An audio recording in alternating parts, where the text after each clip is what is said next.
Hai Sobat Bim Bim, kembali lagi bersama Bim Bim. Kali ini, saya berubah suara, karena suara yang satunya serak-serak kering. Dan kali ini juga, saya akan membahas 5 fenomena alam yang tercatat dalam Al-Quran, yang juga merupakan bukti kebenaran Al-Quran. Jangan di skip-skip ya Sobat Bim Bim, karena saya menghabiskan waktu 7 hari 7 malam untuk membuat video ini. Dan simak selengkapnya.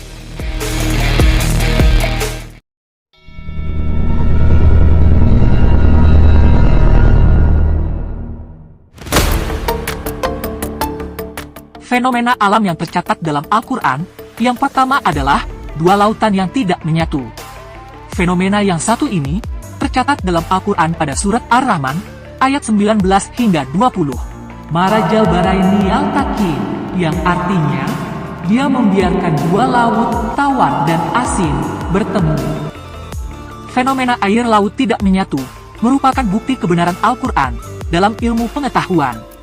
Fenomena luar biasa ini, terjadi di Selat Gibraltar, pertemuan Laut Atlantik dan Mediterania yang menyebabkan air laut tersebut tidak menyatu. Ketika dua badan air bertemu, sifat dari badan air tidak berubah. Kepadatan dan salinitas air laut Mediterania lebih tinggi daripada air laut Atlantik.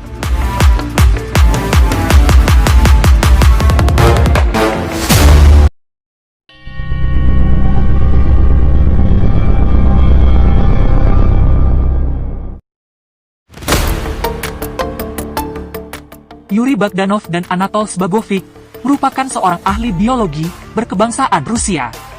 Dan keduanya pernah meneliti tentang kerak bumi dan patahannya di dasar laut. Para ilmuwan tersebut menyelam ke dasar laut sedalam 1750 km di lepas pantai Miami. Dan kemudian, mereka menemukan lava cair yang mengalir disertai abu vulkanik yang suhunya mencapai 231 derajat Celcius. Fakta sains tentang adanya api di dasar laut juga disebutkan dalam Al-Quran. Allah berfirman dalam Al-Quran pada surat At-Tur, ayat 6. Wal baril masjid, yang artinya, dan laut yang di dalam tanahnya ada api. Dalam tafsir Asadi oleh Syekh Abdurrahman bin Nasir Asa, pakar tafsir abad 14H, ayat ini menjelaskan, dan lautan yang diluapkan api, yakni penuh air. Allah menahannya, agar tidak meluap ke dataran bumi. Meski secara alamiah, air bisa menutupi permukaan bumi, namun hikmah dan kebijaksanaan Allah mengharuskan air tersebut tertahan dan tidak bisa menggenangi seluruh permukaan bumi agar berbagai jenis hewan bisa hidup.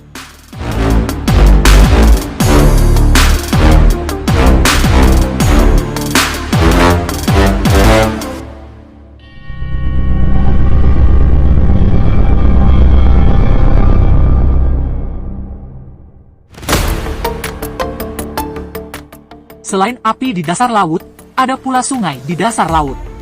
Adanya sungai di dasar laut, bukanlah isapan jempol belaka. Hal tersebut benar adanya, bahkan tercatat dalam Al-Quran. Seorang oceanus berkebangsaan Perancis, yang bernama Mr. Jacques Cousteau, merupakan orang yang menemui fenomena tersebut, yang tepatnya di Cenote Angelita, negara Meksiko. Ia melihat adanya beberapa mata air yang merupakan air tawar di antara aliran air asin lainnya. Ia pun melakukan penyelaman lebih dalam karena penasaran. Pada saat melakukan penyelaman, ia sendiri dibuat takjub dengan apa yang dilihatnya. Ada air tawar di antara air laut yang asin. Fenomena tersebut berada pada kedalaman 53 meter, yang jika diperkirakan kedalaman setengahnya dari total perairan. Di sungai bawah laut tersebut, terdapat kabut, sebuah bukit beserta pepohonan di sekitar sungai bawah air ini. Menurut beberapa penelitian, kabut yang terdapat di dalam disebut sebagai halocline, yaitu yang menjadi pembatas antara air tawar dan air asin yang terbentuk dari hidrogen sulfida. Pada Al-Quran, surat Al-Furqan ayat 53, Wala marajal baraini ha, asbun furtu wa hamil uj wa jala bainahum barzakau wa ijram maja, yang artinya, dan dialah yang membiarkan dua laut yang mengalir, berdampingan, yang ini tawar lagi segar dan yang lain asin lagi pahit, dan dia jadikan antara keduanya dinding dan batas yang menghalangi.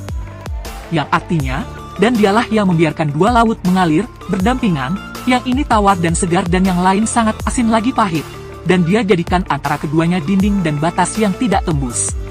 Meskipun terdapat penjelasan secara ilmiah, peristiwa tersebut juga membuktikan kebenaran Al-Quran.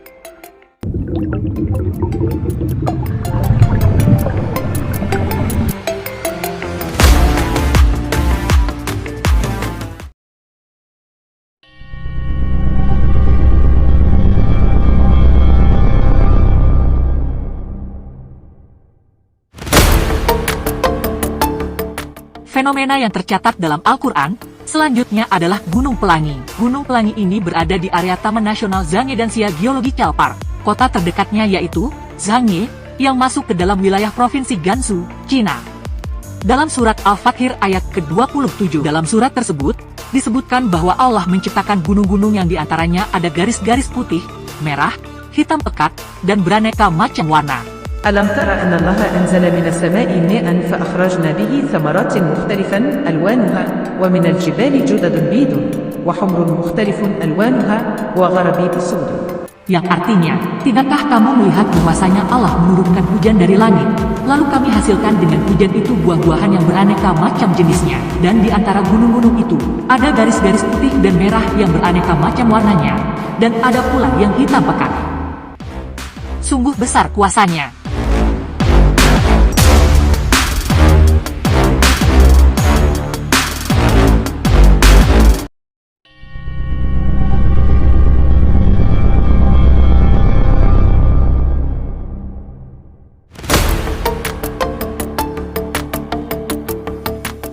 Sebelum abad ke-19, orang-orang menganggap sidik jari hanyalah sekedar lengkungan pada jari, tanpa arti. Padahal, sebenarnya sidik jari manusia diciptakan oleh Allah berbeda-beda, sebagai tanda pengenal. Apakah yang lahir kembar memiliki sidik jari yang sama? Tentu tidak.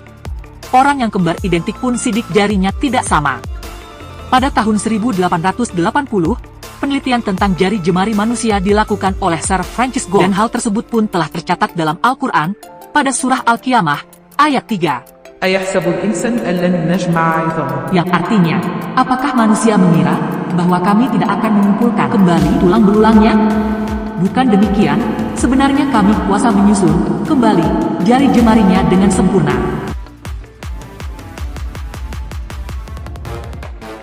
Itulah 5 fenomena alam dan hal-hal yang tercatat dalam Al-Quran. Jadi, janganlah kalian berpikir bahwa semuanya adalah omong kosong, karena pada faktanya bukti-bukti kebenaran Al-Quran telah dibuktikan. Sains pun sudah membuktikan dengan cara melakukan penelitian dan terjun langsung untuk membuktikan bahwa fenomena-fenomena yang tercatat dalam Al-Quran bukanlah isapan jempol belaka. Klik tombol subscribe dan tonton video yang lainnya. Terima kasih dan see you next time.